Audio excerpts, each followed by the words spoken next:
balancing out is a chronology of the book of Judges. We're, of course, this evening simply have an opportunity for an overview of the book of Judges. I think this chronology will be of help. To begin with, let's get a picture of the circumstance, situation of the book of Judges. If you want to understand the book of Judges, you have to put yourself in the perspective of the American Wild West. The winning of the West, settling of the frontier, because that's what was going on. You had the whole story here. You had the shootout at the OK Corral, except they didn't have guns, they used other things. You had the Indian Wars, you had the raids back and forth, you had the rough and tumble type of frontier justice and injustice that is prevalent in a society where there is not a strong central government, there's not a strong law and order, but rather it's kind of every man for himself. The situation in the book of Judges is this one. It is very much a parallel to the stories of you would read of the Old West and the old church writer judges and the Judge Roy Bean type variety, the law west of the Pecos. Well, you have a few of those. And we read the book of Judges. We conducted things just about on that order.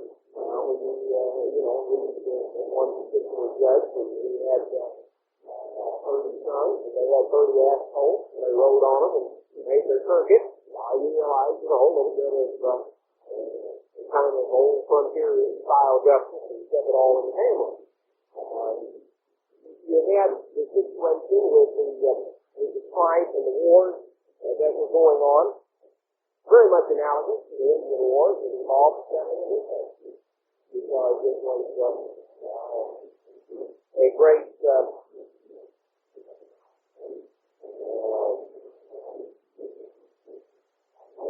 deal of difficulty and problems. The book of Judges is evidently written by Samuel. There are perhaps records that have been compiled during that time. Later editorial comments that have been added in place of Ezra, and the canon of the Old Testament included. The book of Judges certainly underlines the inability and the unwillingness of Israel to keep the terms of the covenant. Everyone was simply interested in doing his own thing. Another aspect, Israel was not really a united nation. It was not united under one central government and a centralized administration during this time. They were 12 independent tribes, loosely confederated together, somewhat analogous to the United States after the Revolutionary War and prior to the Constitution. The period of the Articles of Confederation, very loose arrangement, very loosely tied together, and yet each tribe, each state in the tribe, actually Manasseh had in time being split in two, so you could just about say 13 tribes comparable to 13 original colonies. That is really the kind of the setting to get the picture of what's going on in Judges. You have to keep yourself back in the colonial period of American history and the pioneers and the Daniel Boones and the Davy Pockets and the winning of the West and all of the strife and the frontier justice and the Indian Wars and the raids where one bunch come in and burn the other settlement down, and then they go and burn the village down and do all of this kind of thing. This is what you read about throughout the book of Judges. He has this bloody book. It deals with a lot of strife, and there's some atrocities that took place, just as there were atrocities that took place in the winning of the West, the settling of the frontier. Because what is he dealing with? Well, he's dealing with some pretty carnal-minded people. He was put in a very stressful situation, and he did some very carnal-minded things. That's why you find basically the same thing in Judges that you read of in much of American history. You just found the same people in the same situation, and you have the same law. the book of Judges is summed up the last verse. Sums it up. It says, in those days there was no king in Israel. Every man did that which was right in his own eyes. Everybody was just kind of doing his own thing. There was not a strong central leadership, even in the period of the judge. The judge was a hero, a military leader, someone that rose up for the time being to deliver them from their adversary, and then was a source of justice, kind of like the old circuit rider frontier judge. But in terms of a centralized administration of the nation, that didn't exist. Each tribe kind of went its own semi-autonomous way. And there was not that kind of leadership. Now, with the death of Gideon, basically all pretense of the central government collapsed. The Canaanites, the Ammonites, and most of all the Philistines dominated Israel for most of the generation. Limited centralization was restored by Samuel, whose final judgeship gave way to the monarchy of Saul. Now, as we look at the outline of Judges, the first couple of chapters of Judges provide kind of an inset to give a flavor of life in those times, as well as chapters 1 and 2, and chapters 17, 18, 19, 20, and 21 are basically inset chapters that give a flavor of life in those times. Chapters 3 through 16 form, for the most part, a continuous narrative of the history of Israel under the Judges, with the beginning and the end being more inset type chapters. You'll notice that as we go through. Now, let's note a couple of things here as we prepare to get started on the book itself. Notice the point that is made in chapter 2.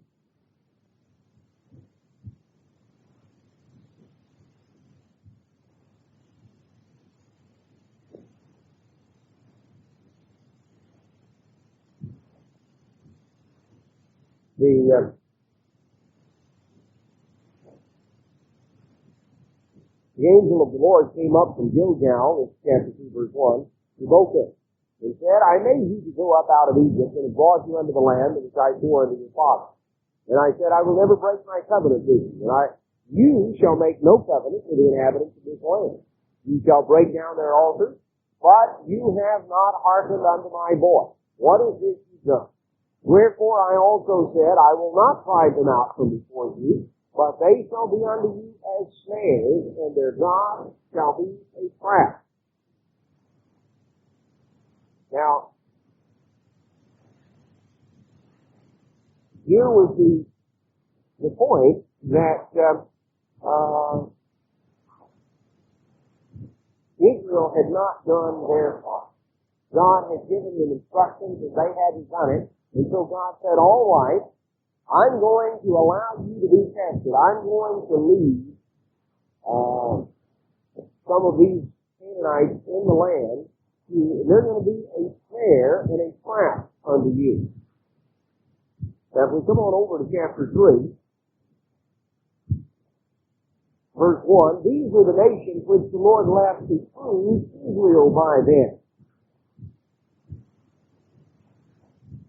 And we find in verse 4, they were there to prove Israel by them, to know whether they would hearken unto the commandments of the Lord which he gave their fathers by the hand of Moses.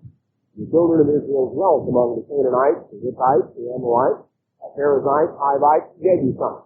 They took their daughters to be their wives, gave their own daughters to their sons, and served their gods.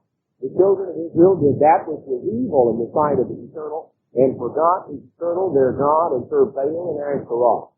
Therefore the anger of the Eternal was kindled against them, and he gave them over into the hand of the king of Mesopotamia. Now, note the situation. God had given them specific instructions back at the time of Joshua, back at the time of Moses, back at the time of Joshua. Did they heed that advice? No, they didn't. And so now they're in a situation that is very serious. has begun to mix and mingle and even to the point of intermarriage. Now, there are a couple of different problems that are going to result from this. If this situation continues unabated, Israel will lose their identity as a people. They will lose their spiritual identity. They will lose any identity they have as the agent God was using to preserve the truth. They'll become so absorbed in the pagan culture that they will simply lose their identity. They'll lose their identity spiritually, culturally, physically, in every way. They will simply cease to be a separate people. Cease to be separate physically, and have their identity, cease to be separate culturally, cease to be separate religiously, spiritually. They simply would have become absorbed into the realm. And that's what God has given them instructions. God intended them to maintain their identity. And here they were on the verge of losing that. Now, one of the things we notice is that sin is a good thing. You ever notice, that the problems tend to abound in times of prosperity. Sin is a good thing. When, living is easy. Let the going get tough. Let it really get rough. And what happens? How long does it take them to cry out to God? Kind of like the old joke they used to tell, even back during World War II. There weren't any atheists in the foxhole. Somehow all the philosophical arguments went out the window about the time somebody was carried down the foxhole with the rockets bursting overhead, the shells bursting overhead, or he was adrift on a life raft in the middle of the Pacific. Suddenly all the philosophical arguments were going out the window, and people weren't really so impressed with how smart they were. It was, oh God, please get me out of here. You just get me out of here. Let me live. I'll do anything. A lot of promises have gotten made during times of stress. People think they're about to die, and they make all kinds of promises. Well, the going got rough. Notice the story here. The whole book of Judges is summarized here in chapter 2.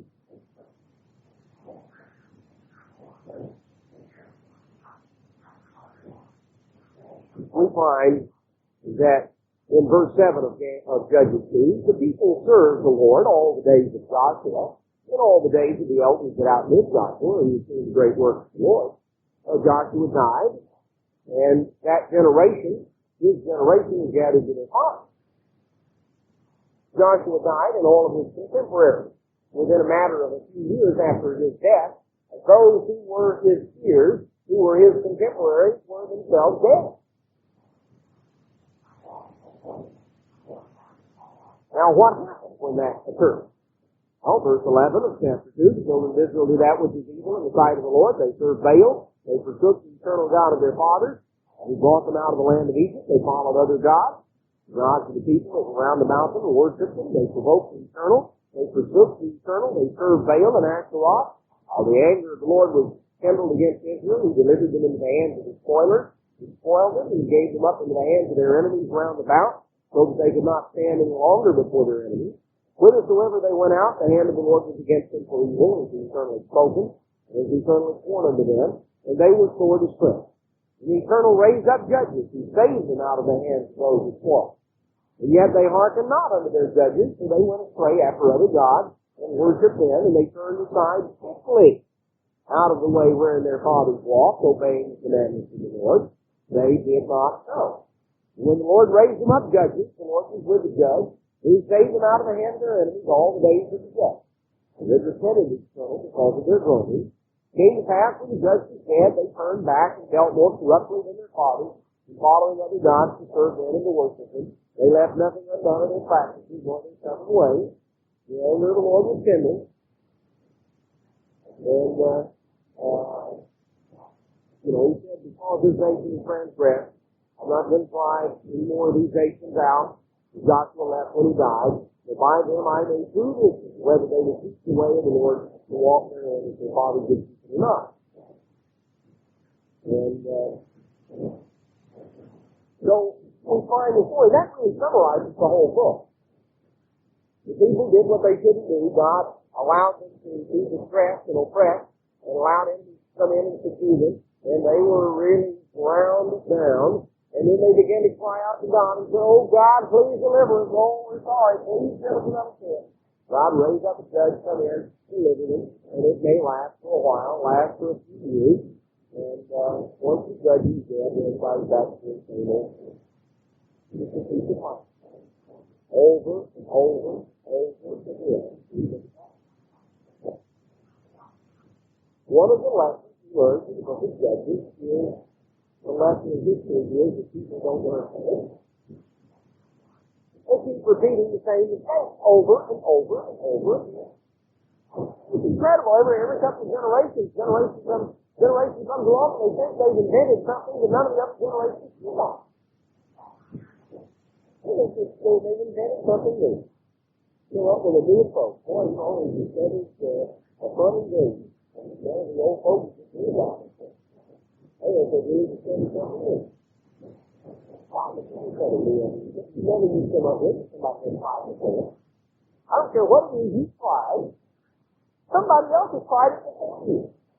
And, you know, there's nothing that's in terms of the realm of human experience that you can come up with. Somebody else had to try. And if you want to find out what happened, a lot of times you learn from somebody else's experience. Not like sticking your finger in the light socket. You don't really have to. Others have. You find out what happened to them and save yourself the trouble.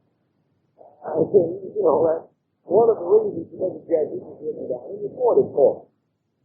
We might learn what happens when there was no king in Israel, and every man did that which was right in his own eyes. That's the tendency of people when there's no king in Israel. Instead of doing what's right, what they learned was right. They do what's right in their own eyes.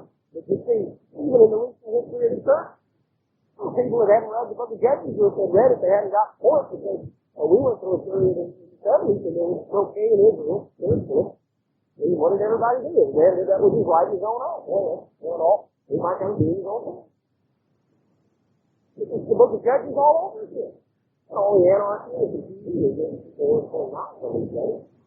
Quite the same level of violence, but spiritually you have to face it. You know. So what happened? God allowed the oppressor and you know, when he delivered the whole story for the judges. Brethren, if we don't learn the lessons when they're written down, we'll have to relive them. And go through them and learn them the hard way. It's a lot easier for us to read the book and believe it. Then we don't have to go through and experience the thing. They find out generations. And you know, when human beings succeed in kind of doing their own thing instead of doing God's thing, they get in trouble. And still get in trouble, you know. They did then, they do now. Very good. Now, let's look here to get a little bit of an idea of the story flow. Here in the book of Judges. If you look at the chronology, now this basically picks it up, picks up the point, where the other chronology that I gave you at an earlier time left off. You save these, where we'll run through the whole Bible, because the next one we'll give out and deal with the chronology of the King's vision, and that's taken down to captivity. But this one, the previous one, we had one that started at the time of Abraham and Moses. This picks up the story with Moses, went down to King Saul, and it was David's reign. We note with Joshua's death, and the elders that outlived him for a period of several years that went by, until we come to we had an entrance into the land in 1403, and 6 years later, Israel entered into rest, the inheritance of the land in 1307. Joshua himself died about 15 years later, 1381. By 1374, the elders, his contemporaries were dead, and within 7 years, Joshua's death.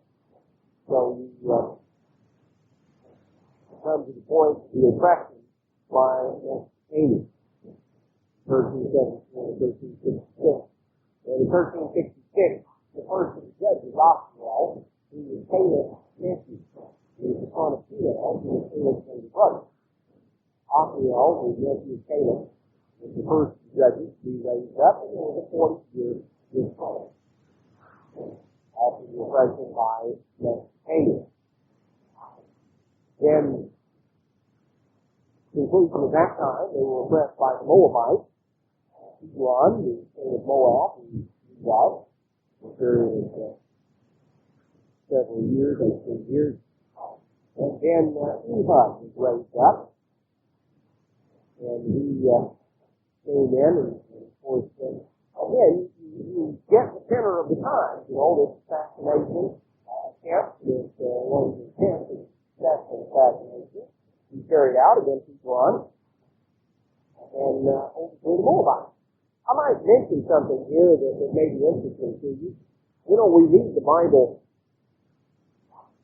and seek to learn not simply the history, but the spiritual lessons that it contains. There are those, many of the Jewish communities in the nation of Israel, who read the Bible from a different viewpoint. There was recently, back several weeks ago, the successful assassination of one of the PLO leaders was carried out by an Israeli commando squad that went into North Africa and carried that out. It's interesting, you know, the approach that they use in reading the books of Joshua and Judges is they read it to the passage. They read it from a strictly physical, carnal standpoint. You know, what did they do? How did it work? How can we apply it against our enemies today? And that's the thing. I think it is from a different standpoint. You see, one of the things is they go through, you know, we read these names of all these different places. You don't know one place to the other. Maybe you get out a map, find a location. And when they read it, they're talking about, you know, this little valley over here and this little town over there. He's talking about places that they're surrounded with, all the places they're familiar. Kind of like sitting here reading, you know, a history of Ascension Parish or East Baton Rouge Parish. You get, you know, you read of how this army came up the Fighting Man Jack and they met over here and this happened there. And you get all the place names are familiar. You think about, you know, where this is and where that is, how that would have taken place. Well, they read it from a different standpoint. They're over there and they are familiar with the place names, and they look at it from a standpoint, just many of them, from a strictly physical, carnal standpoint. Okay, you know, our ancestors had the same problem we did. They used some successful tactics and they worked. What were the tactics? Let's see how we can employ them today. And so when the question comes up in the West, becomes horrified at, you know, some assassination that was carried out or something of that sort. They can turn back, chapter and verse, and say, that's what, okay, you know, that's what Ehud did to Esau, you know, work then, why won't it work now? We do the same thing, you know, we use the same strategy. But, I think it's important just to understand the mindset and understand one of the reasons why many of the leaders here in the West and in the United States have trouble really appreciating the importance that is going on. Now, by the time of Ehud, this conclusion is 80 years in time of Ehud. There was an oppression by the Canaanites for 20 years, 1228 to 1208. Then this is the time of Barak and Deborah that delivered Israel from the Canaanites. And there was a 40-year period here. Now, it was at the beginning of this period that Eli was born. And Eli basically grew into manhood during the lifetime of the latter years of Deborah and Barak. And we had an oppression by the Midianites for a period of 7 years, and then the overthrow by Gideon for a period of 40 years.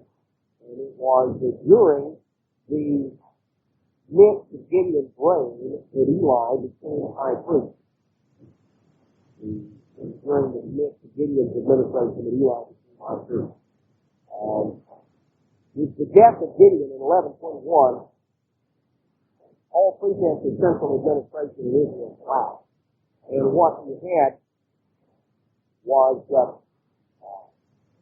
in the area of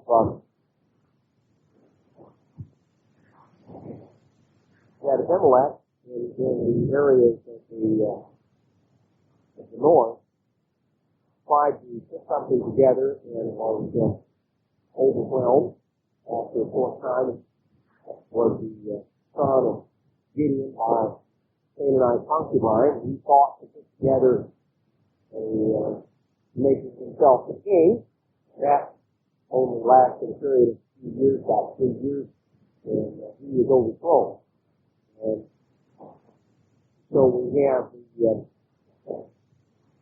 then the successor there, Tola and Jair, that come down. Then, on the other hand, the Ammonites over in the east, we have Jephthah having been raised up over in the area of Trans-Jordan, on the east side of Jordan, that the Ammonites were oppressed Israel from that side. Jephthah was raised up, and there were several judges that succeeded him in brief intervals. Then in the south, and over on the Mediterranean coast, there were problems in the Philippines. Samson was raised up and dealt with them, finally collapsing the Philippine power. And it was with the collapse of Philippine power in 1081 that marked the beginning of Samuel's judgeship.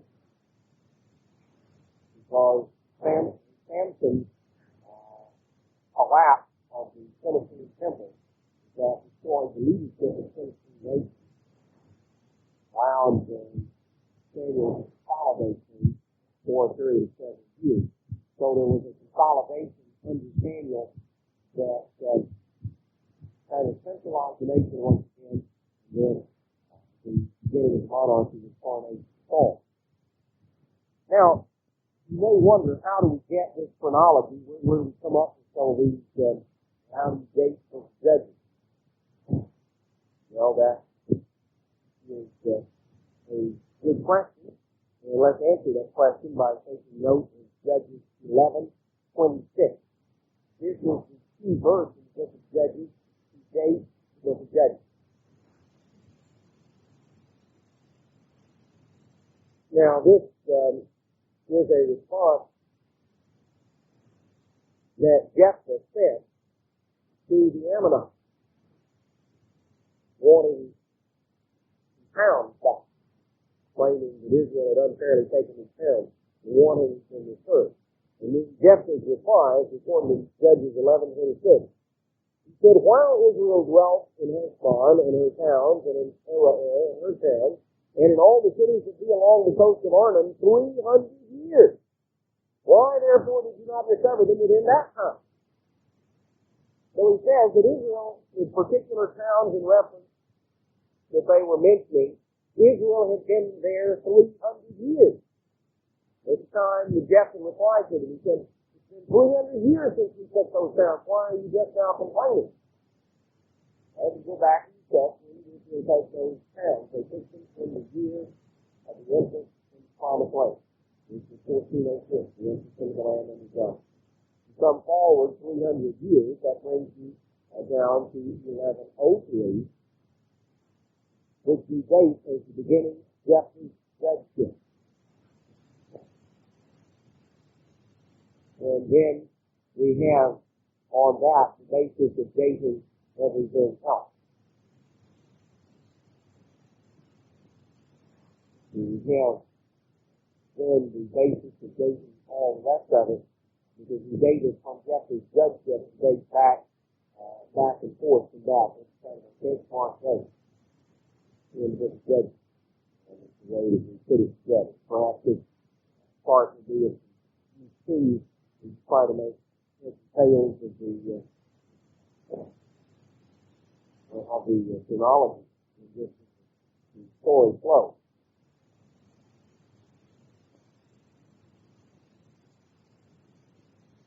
Now, we have already seen some of the problems that tend to exist. Let's take note.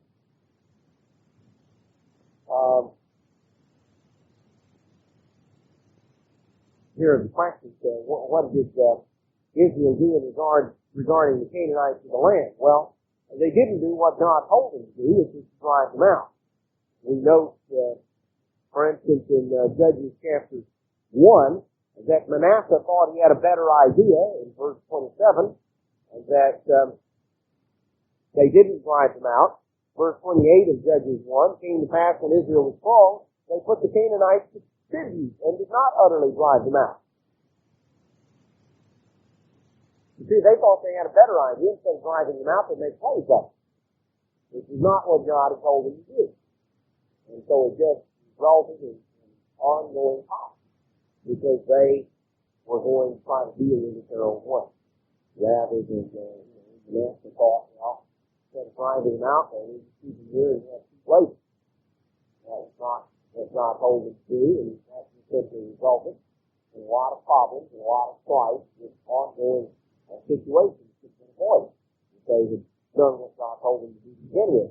You know, again, it's human nature. People like to improve on what God said.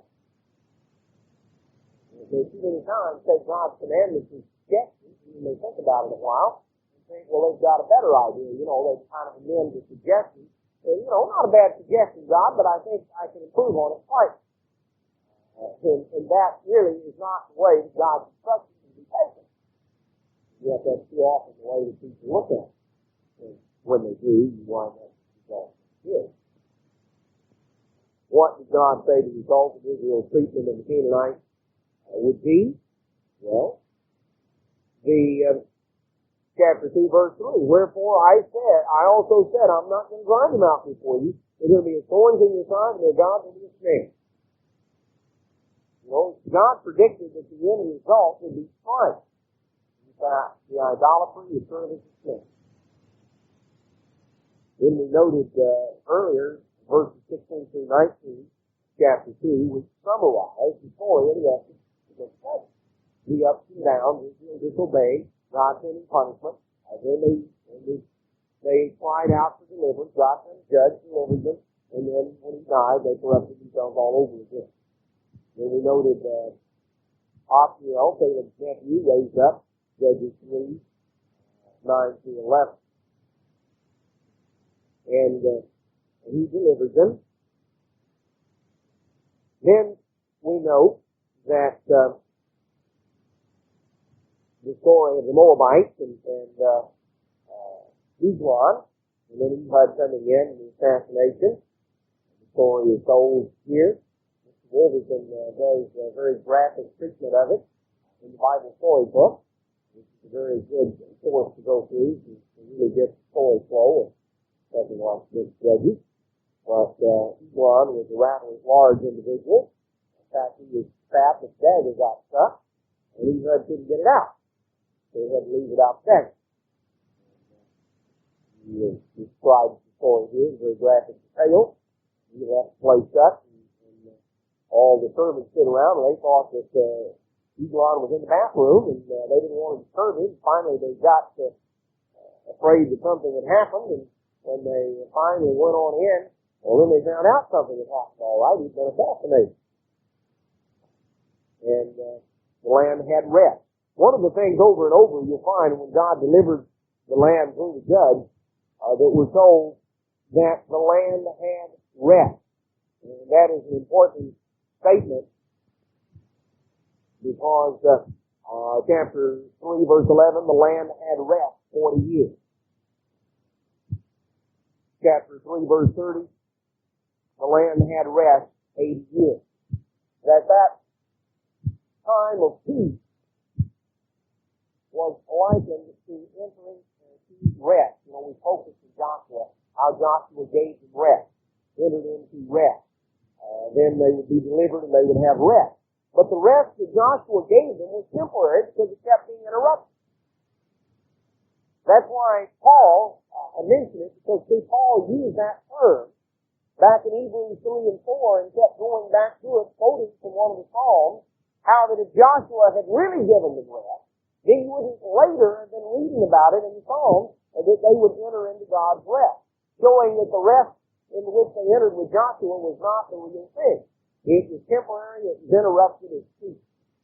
But that there remains a rest to the people of God that is something on beyond entering into God's rest, into God's kingdom, the inheritance that God has for us.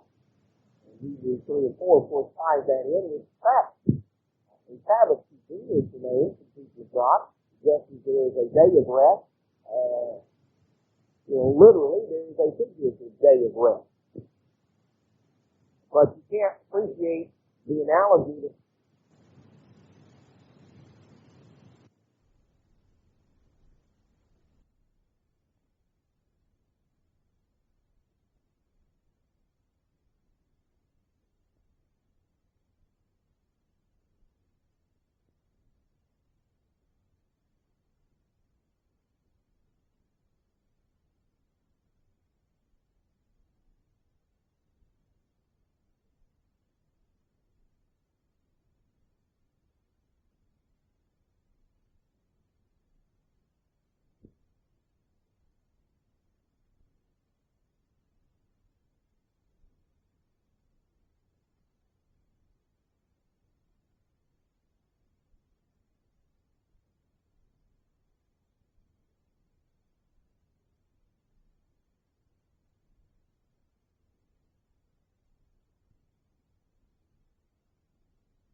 understand the play on words that existed all through Deuteronomy, Joshua, and Judges, that Paul's readers, he wrote this in Hebrew, didn't write it to the Galatians or the Corinthians because they wouldn't have understood the play on words. He was writing it to the Hebrews, people who were very familiar with the Old Testament Scriptures, and he was using a play on words that they immediately picked up because it was something they were familiar with.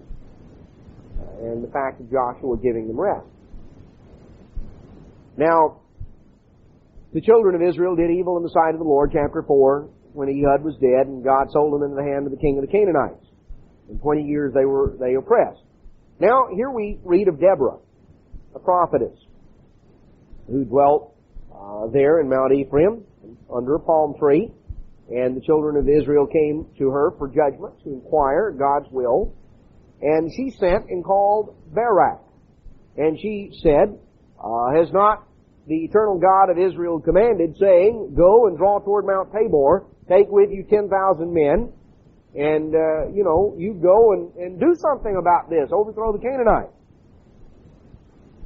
God says that He will deliver them into your hand.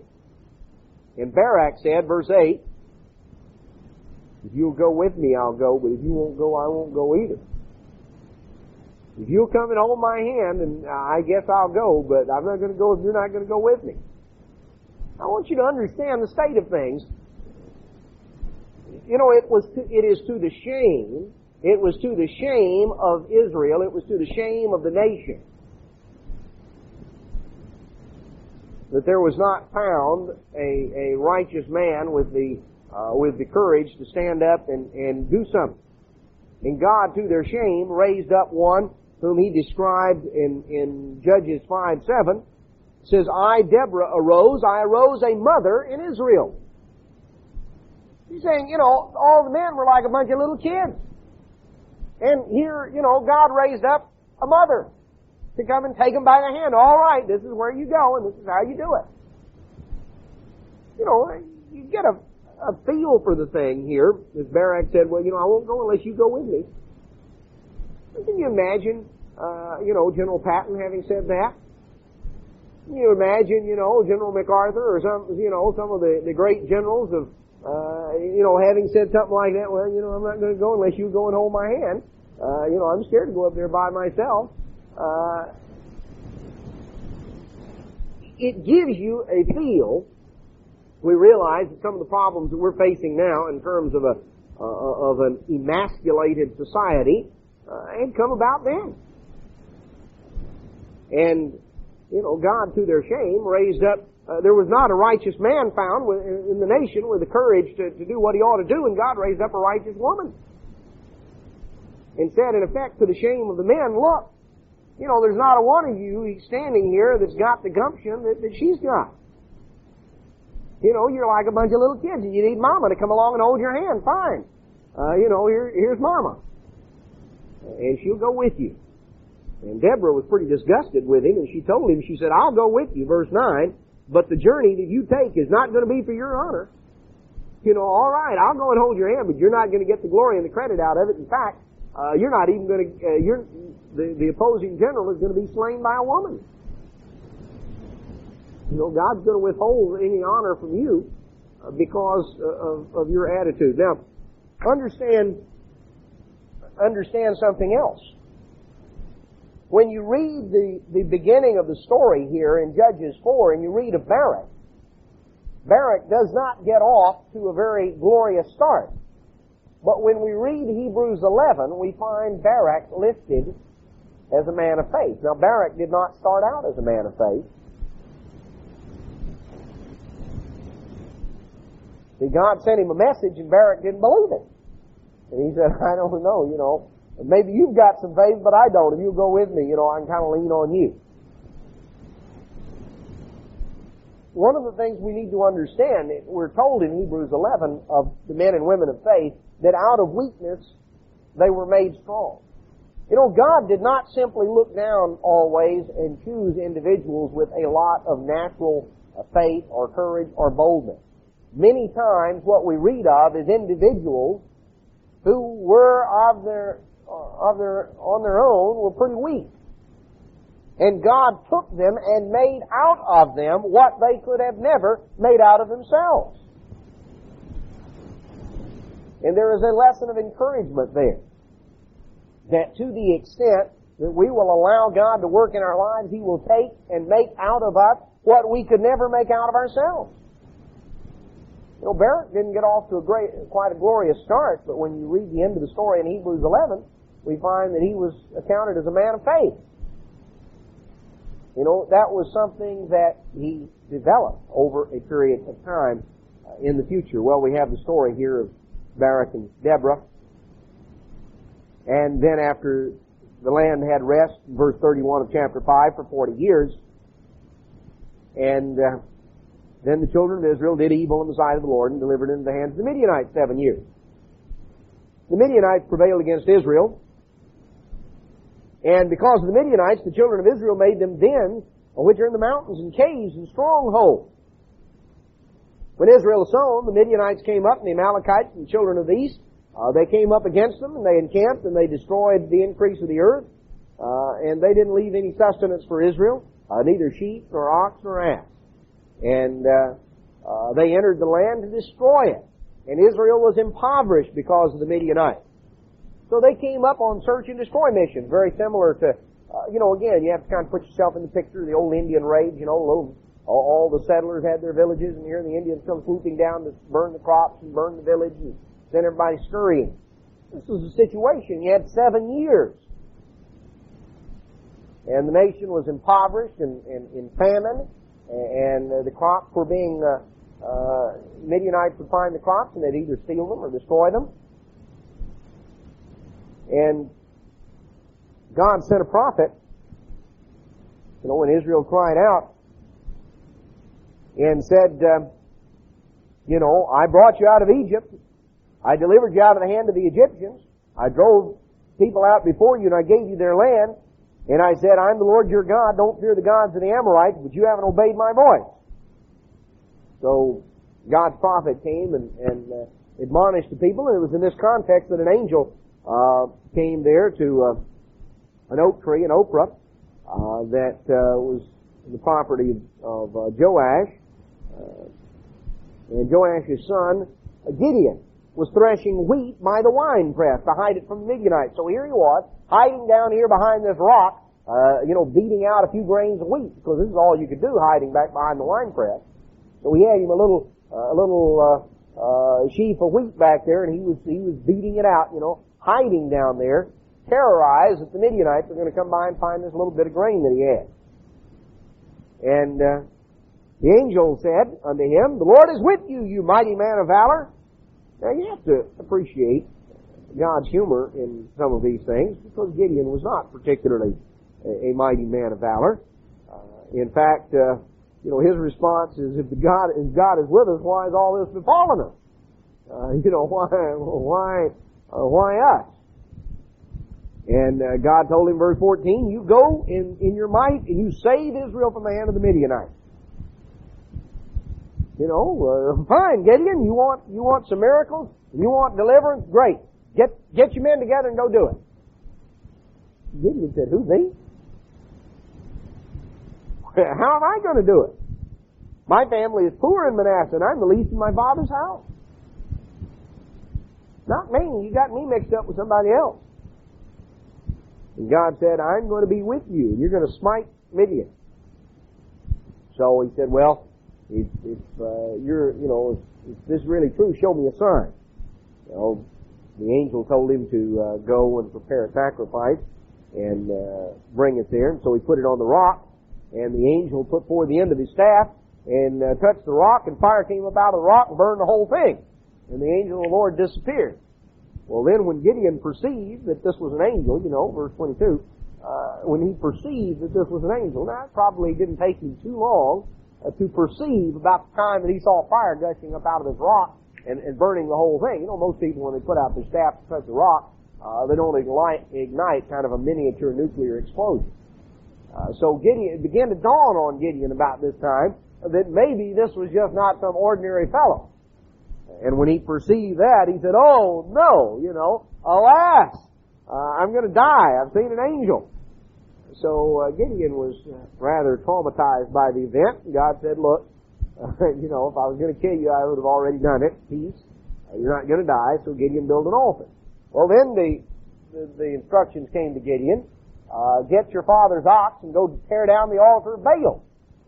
So Gideon got together some men, and at night, when he didn't think anybody was looking, he went and did it. But you know how things are. Gossip gets out. The next day, everybody was trying to figure out who did it, and after a while, somebody figured out Gideon did it. They came ready to get him. They had a lynch mob, coming, gonna take him out of town and in this case, stone him instead of lynch him. And Joash, his father, kind of got him off the hook. He said, are you going to plead for Baal? If he's a God, let him plead for himself. Let him take care of himself. So this kind of settled things down. And afterward, Gideon got stuck with a nickname, Jerubbaal, which meant let Baal plead. So anyway, Gideon was told to blow the trumpet and gather an army. So he sent out and gathered an army. And but Gideon was still a little skeptical. Gideon was not a real bold sort. And he said now in verse 36, if you're really going to save Israel by my hand, I need another sign. Now God's already given him some signs, but he needs another one. So he said, if I put a fleece of wool in the floor, and if there's just dew on the fleece and nothing around, no dew anywhere around, then I'll know it's from you. So he did that, and sure enough, when the fleece had so much dew, he could wring a bowl of water out of it. Gideon looked at that and he said, yeah, but that might have just been a coincidence. Why don't we try it again the next day and let there be dew everywhere around and no dew on the fleece? So God was merciful and he did it again.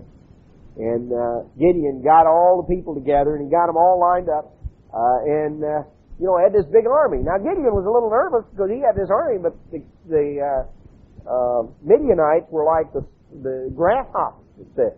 Just covered the place. Gideon was over here with his army, and the first thing God said to him, verse 2, when he got them all together, said, Gideon, you got too many. Well, too many, did you say?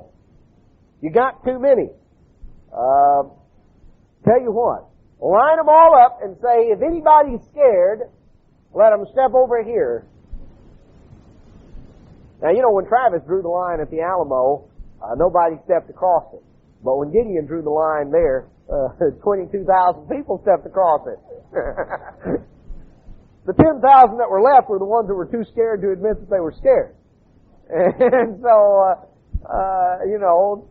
God told him, he said, all right, let this bunch go. So here 2/3 of his army just leave.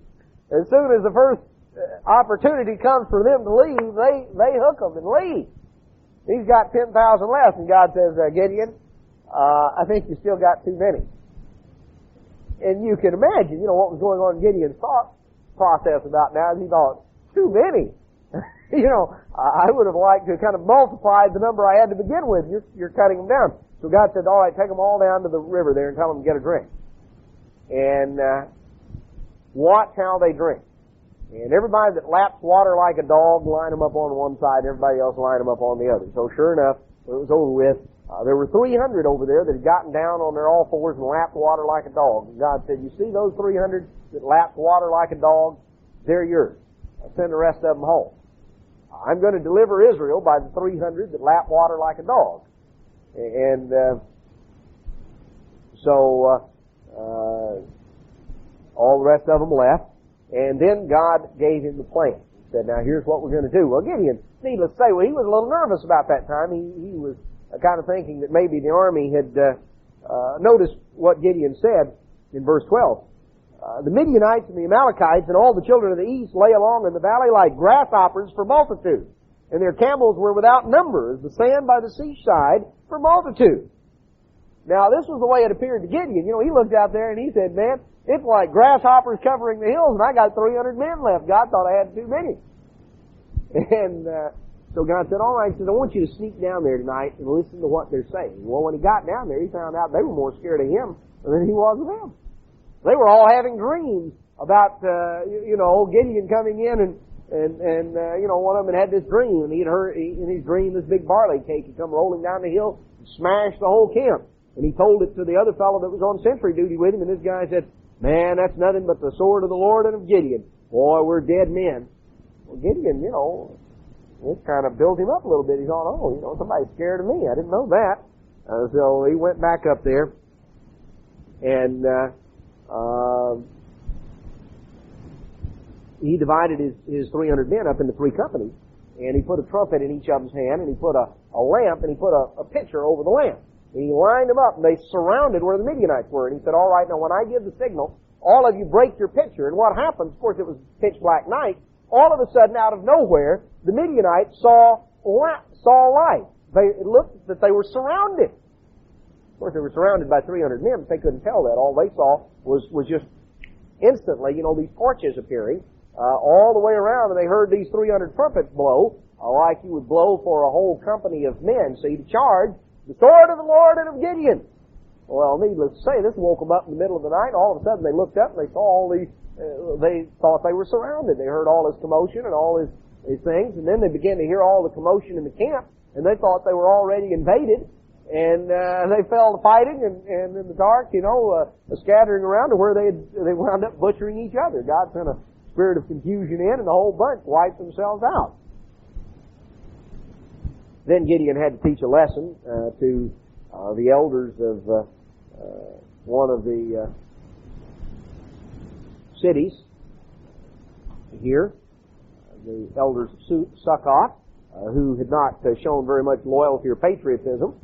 So verse 16 of Judges 8, he took the elders of the city and thorns of the wilderness and briars, and with them he taught the men of Succoth. They held school for a day, and they got the point when it was over with. They had, I presume if they'd been given a test at the end of the day, by that time they had the right answers memorized. They knew what to say the next time Gideon came through and asked for help and for victuals. They knew the answer by that time, and they probably never forgot it. Well, again, you get the flavor, the rough and rowdy frontier type of a thing. Well, we go on a little bit further. Gideon,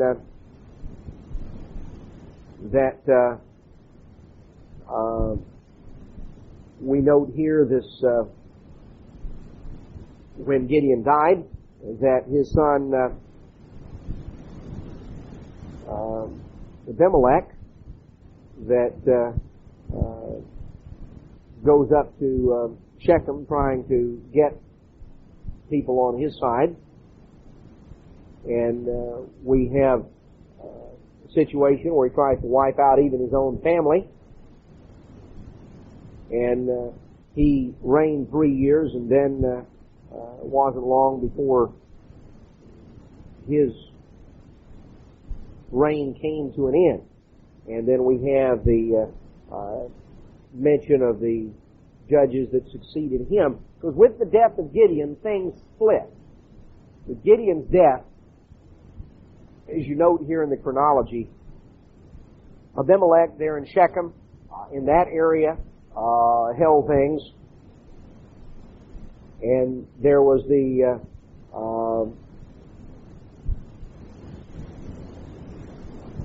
problems that they had with Abimelech and some of the Canaanites.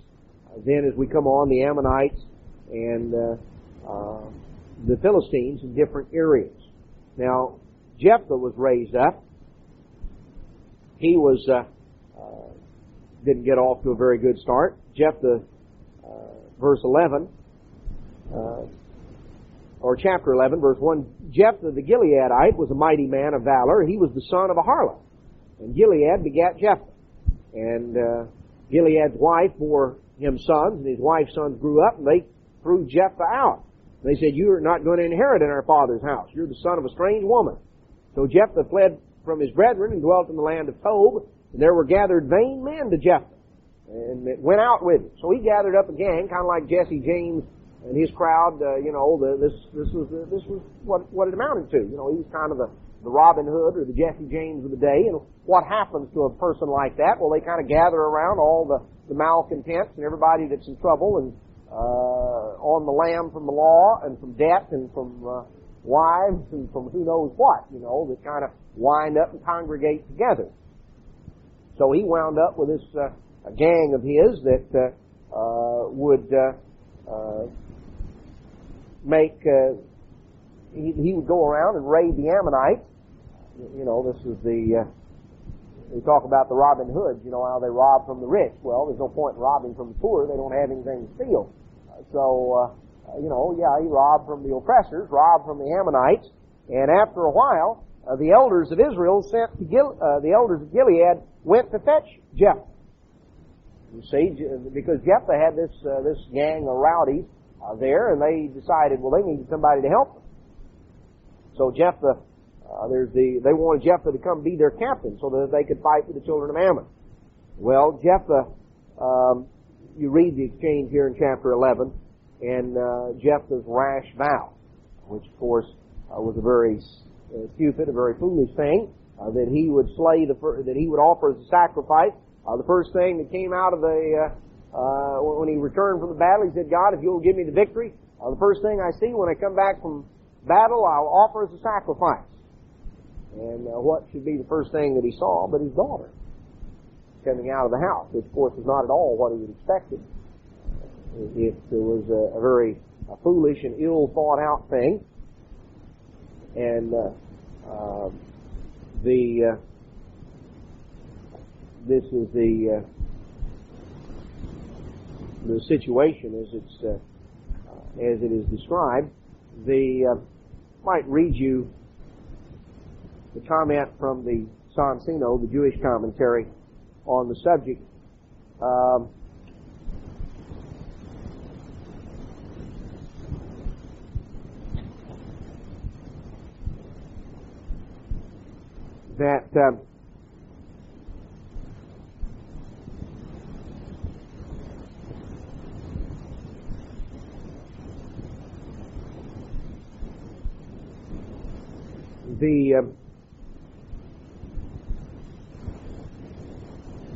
Here is, the statement beginning here in verse 36. The words make it evident that a dreadful state was in store for her. What exactly it was is not told. Expositors differ on the point, but that she became a human sacrifice is by no means certain. The Israelite ethical code was strictly opposed to it, and it is probable that even if her father had intended it, the people would have prevented it as they saved the life of Jonathan. A veil is drawn over the final scene. Jephthah is said, according to Jewish tradition, to have built a house for her in which she lived a solitary life until she died. This is kind of taken from the statement that verse 37, she said unto her father, let this thing be done for me, let me alone 2 months, that I may depart and go down upon the mountains and bewail my virginity, I and my companion. So then it says, verse 39, it came to pass the end of 2 months, she returned unto her father, who did with her according to his vow which he had vowed, and she had not known man. So the emphasis seems to be on the fact that she lived a solitary life and remained childless and never married, rather than on the termination of her life. It was a matter, this was his only child. It was just a very foolish type of thing that, again, is reflective of the age, reflective of the time, and the kind of problems that people get themselves into. Now, we come the end of this time of Jephthah. In chapter 13, we begin the story of Samson, who is at the same time, Samson liked riddles. Well, let me give you a riddle about Samson, who was both the strongest man and the weakest man that you read of in the Bible. Well, I don't know of any stronger and any weaker than Samson. He was very strong physically, but he was very, very weak when it came to one particular thing, and that had to do with women. Samson had a real problem in that regard, and a real weakness. We pick up the story here. God, of course, had purposed to work a work through Samson. God raised up Samson to deliver Israel from the hand of the Philistines. He was to be under a Nazirite vow from his mother's womb. And as a result of that vow was to have supernatural strength. But we find here that, note here, we'll pick it up in chapter 14, verse 2. He came and he told his father and his mother and said, I've seen a woman in Timnath of the daughters of the Philistines. Now therefore get her for me to wife. His father and his mother said unto him, Isn't there ever a woman among the daughters of your brethren, or among all your people, that you go and take a wife of the uncircumcised Philistines? And Samson said unto his father, Get her for me, for she pleases me well. Now, the Hebrew on that expression is, Get her for me, for she is right in my eyes. Exactly the same expression that's used right back at the end of Judges. Get her for me, for she's right in my own eyes. This was, of course, the problem. The lack of respect. You know, his parents had tried to talk him out of it or to admonish him, and they didn't evidence the strength of leadership that they should have, but they tried to dissuade him, but he had a lack of respect for them and their wishes, and he said, I want her. It was apparent, you know, from the way that they said it, that Samson had never seemed to take an interest in the women of his own people, that he had a weakness, a lust for the Gentile women around.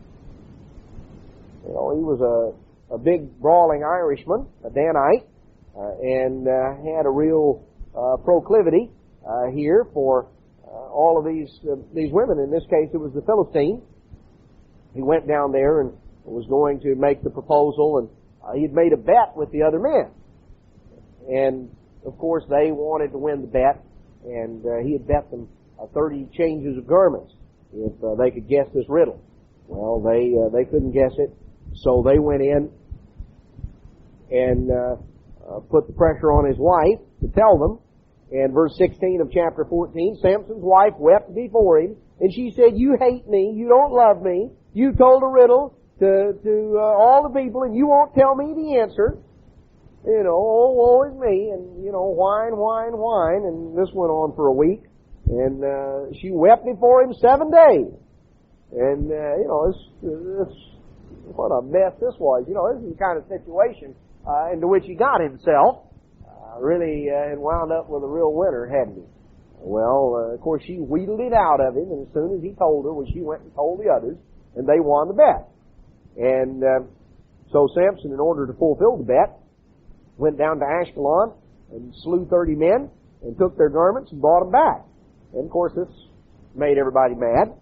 And Samson's statement, I think, is a little is interesting. When they told him the answer to the riddle, in verse 18, he said unto them, If you hadn't plowed with my heifer, you wouldn't have found out my riddle. Maybe you've heard that expression. Now you know the origin of it. One of the things you find about Samson, until Samson was converted at the very end of his life, the only time Samson ever did anything against the Philistines was as a matter of personal vengeance. God allowed this situation. You know, God can use someone in spite of their motives. This sometimes has bothered people because they've seen an individual in a position and they said, well, you know, this guy is you know, his motives aren't right. God can use a person in spite of themselves. God intended to deliver Israel from the Philistines, and He's going to use Samson. Now, it would have been better if Samson had yielded to God and done it the right way, but Samson didn't, and so God utilized Samson really in spite of himself. Samson was used to make war with the Philistines, but Samson always did it for the wrong reasons until the end of his life. He did it to exact personal vengeance. That's what he did here. Then he came back a year later and he found out this woman he'd married, she was living with somebody else. Well, he was mad as all get out, and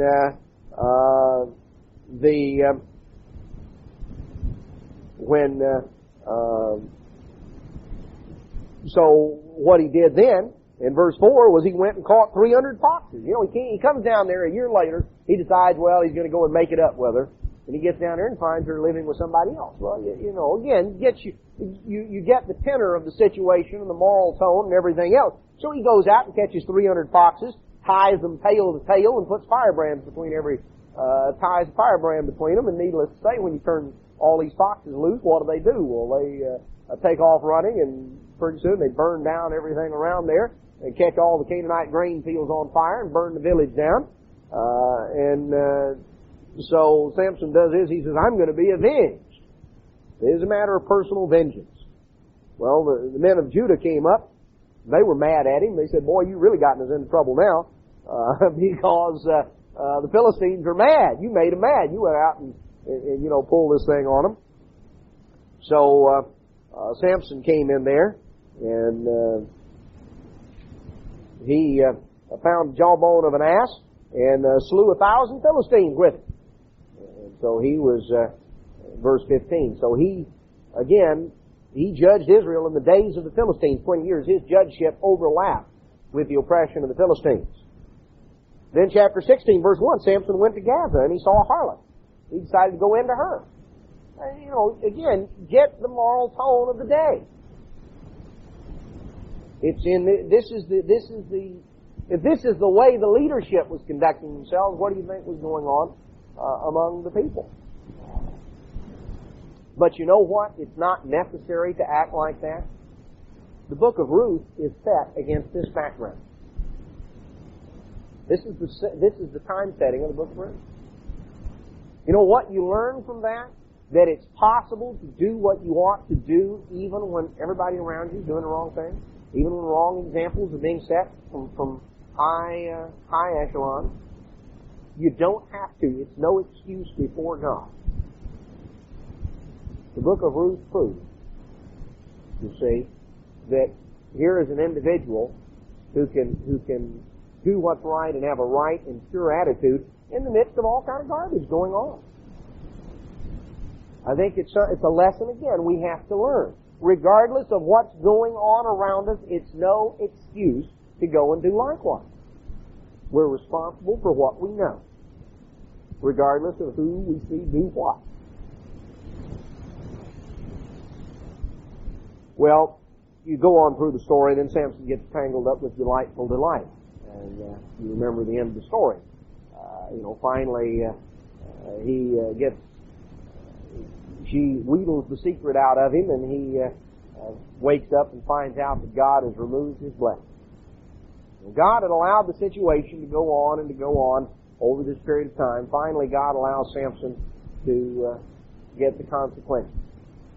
And now Samson is taken as a prisoner, is blinded, his eyes are put out, and he's tied up to a post to push a grist mill around and around, just like a horse or a mule or an ox would be tied up to. And that's what he spends his days doing, day in and day out. He can't even look at anything. He's blind.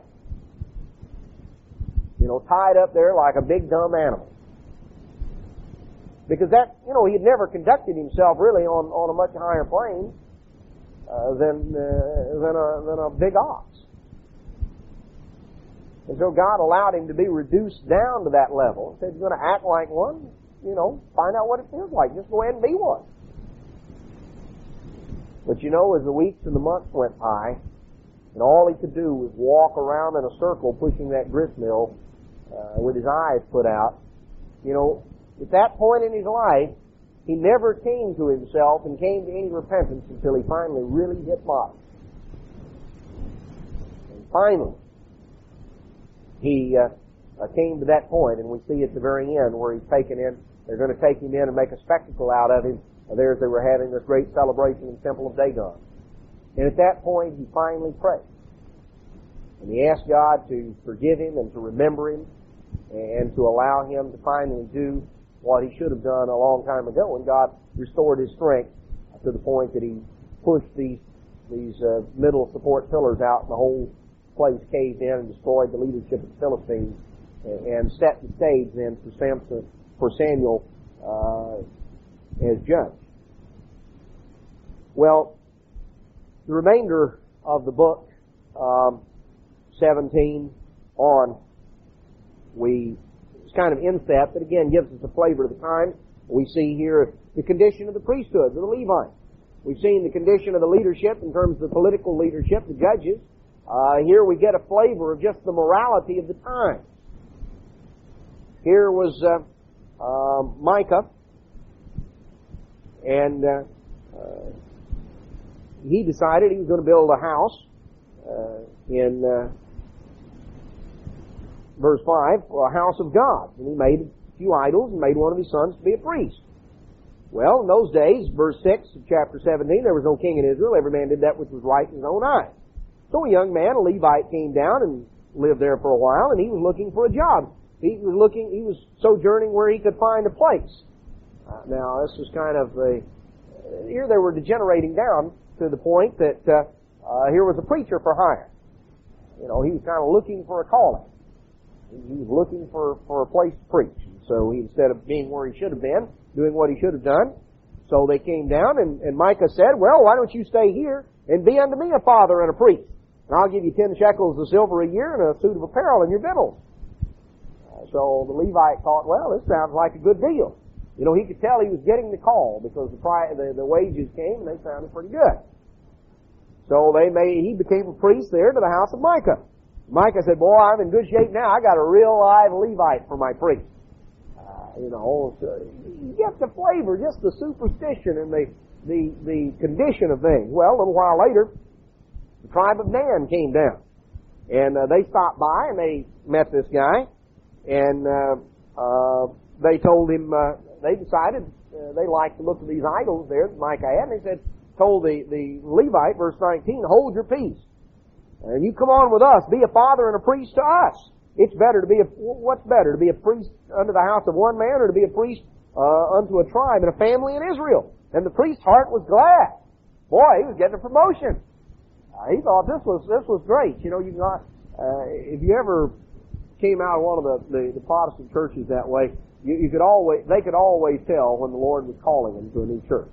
When the salary was a little better and the church, the congregation was a little bigger, they could always tell that the Lord was calling. You know, they could hear his voice sounded kind of like the money dropping in a plate. You know, it was very similar to that. Kind of the way the voice sounded. They could tell they were getting the call. They were getting the call. Well, that's the way this Levite was. He was getting the call. Boy, his eyes began to get big. And I don't know if you could say that he was